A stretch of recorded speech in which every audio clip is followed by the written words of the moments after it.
All right, I guess we'll go ahead and get started.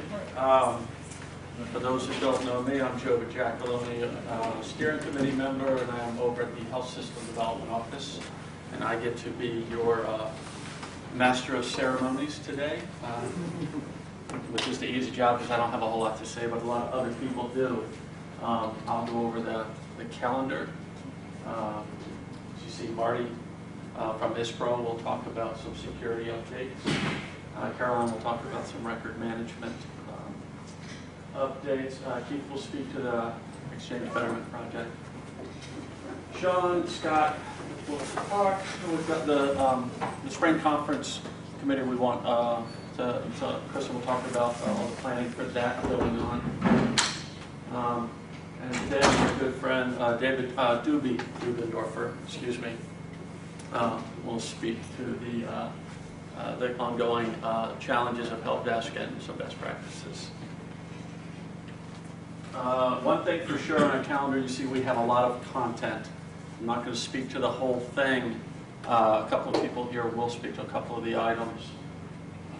One thing of note, the SANS 401 class did get postponed from next month until we hope it's in July. Yeah, stay tuned. The whole offering of classes for on-demand in July will be a killer deal.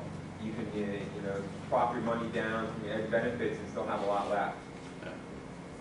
So stay tuned for that. The other things of note to talk about, besides the spring conference that Kristen will talk about some help we want planning that committee. A couple of demos coming up. Of note, this one here with Greg, and up here with the fishing flash. How did the top 10 tips go yesterday? Top 10 tips went fine. A couple people from the ISPRO office came over. It was kind of a repeat of one from, I think it was October. But it was a different gentleman talking. And so it was good. Actually, one person from my office came and found some value in it too, just a regular user. And how many people went to the exchange best practices? I know I saw some faces. Thank you guys. We're going to present them on a little later. So. And the steering committee, I'll note down here, we're working real hard to create what we refer to, or is currently being referred to as the playbook, which I kind of like a lot, as what the steering committee people are doing, what that office or that group of people are doing currently, and also in the future, so that should you get the privilege of serving, you'll know exactly what is on the calendar moving forward and some of the responsibilities that you are asked to do. Any other questions about the current calendar, which it will be online? All the stuff is online. On the SharePoint site. On the new SharePoint site. On the new WordPress site, but yes. Okay. Any other questions or highlights that people want to point out? What is the SharePoint workshop? Michael Sturgis was going to speak to that. Yeah. But I think Kevin Dean from Microsoft is coming, and he's going to go through a day-to-day admin roles within SharePoint, how to use it, best practices, permissions, all that good stuff. You're a site User owner. and administrator. So it's going to be in Brown Electronics Classroom, and there's registration and everything. So it's a pretty chunky topic. It's not a quick demo. It's a workshopping type of thing. So it's on our new website. It's on the calendar with info and registration links and everything. Thank you. So without further ado, Mark, if you would come join us. Hey everybody. First bullet point there, LSP and ISPRO conferences.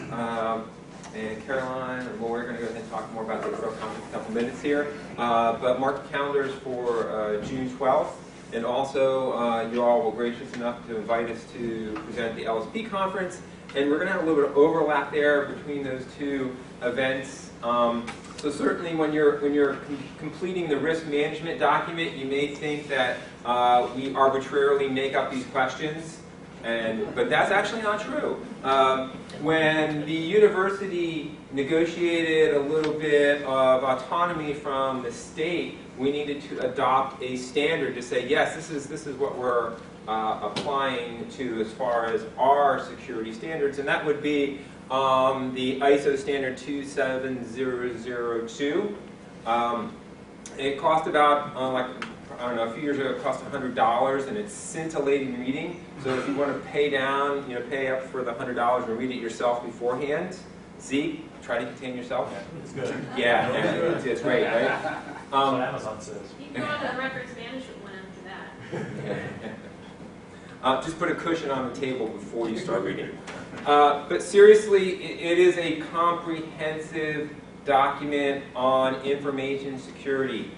So comprehensive that it in fact includes items on human safety and also physical locks. It's comprehensive. Okay? But this is a standard we adhere to, and items like the risk management document are born from it. Right? Also, we are absolutely thrilled to have Tony Townsend be crazy enough to join our group. And everyone in this room knows who Tony is and knows just what a quality individual he is, and so we're thrilled to have him. And so what he will be focusing on is FireEye, which I thought was a shot with some Tabasco in it when I first heard it, but it's not. It's an intrusion detection system. And has anybody ever heard of FireEye? Jer's been FireEyed, and so is Keith. Okay. Yeah, all of you will be FireEyed at some point. This is some real novel technology. It sits on the network and captures packets to the point of executing the malware in a virtual machine. So the false positive rate on this device is very low because it's actually executing the malware as it's sitting on the network. And so it can shoot up a report and say, hey, this is the machine that's infected. You can see everyone looking at it going, wow, this is kind of crazy. If you have questions about it, please, you know Tony's email address. He'll be learning right along with you at ADT, that's right. And also, he'll be taking point on the web app scanning. The library has been our poster child for getting the web app scanned, right? And it's a fairly easy process, and it's one that's worth doing if you haven't done it before. Also, in the coming year, on our list to do is updating the institutional data protection standards. If you haven't read them, please go up and do read them. It's just a few pages. There's a daunting table there. I agree with you. It's hard to parse at times. But nevertheless, this is your opportunity to get your 2 cents in on the formation of version 2. So if you find a standard to be onerous and not completable based upon some of your business operations, bring it up. Can't guarantee that we'll be able to meet you where you want to be, but our effort is to try to get to more common ground with the thought that the best security is the security that is actually practiced as opposed to navigated around, right? So these will be updated this year, and you'll be seeing more information probably coming from Tim Wilkinson or Brian Davis over the next few months. Additionally, we instituted a security users group, and we had our first meeting in January. Next meeting is in March. The first meeting we talked about the importance of mapping your data assets, otherwise known as university records, so that you understand what you need to secure. Okay? So each month we'll be having a new topic at the security users group, and we'll be getting guest speakers in from time to time. And I think I actually promised to do some cookies or something like that there. Any questions? So if you want extra points, you can go ahead and figure out how this slide sort of segues in and with a couple other slides in the rest of the meeting here. Any questions? Thank you so much. Thanks, Mark.